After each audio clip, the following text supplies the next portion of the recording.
And that balance can only be achieved intellectually by having an understanding of music and its equal mirrored opposite across the corpus callosum, mathematics. Math and music are simply representations of two opposite sides of our brain. But that's also true as well for visual art, which we have near our occipital lobe at the back of the brain.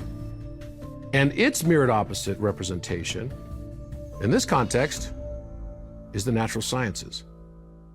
So we can now see the brain as a different kind of receiver that ultimately is intended to ignite and activate the center right amid the corpus callosum, the connective tissue that allows us to both think and feel simultaneously.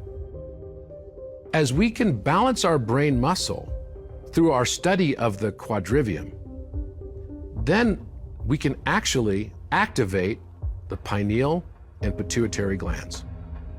And when we do so, it forms a Merkaba. That Merkaba allows us to access different fields of awareness that are above and beyond our third and fourth dimensional planes of understanding.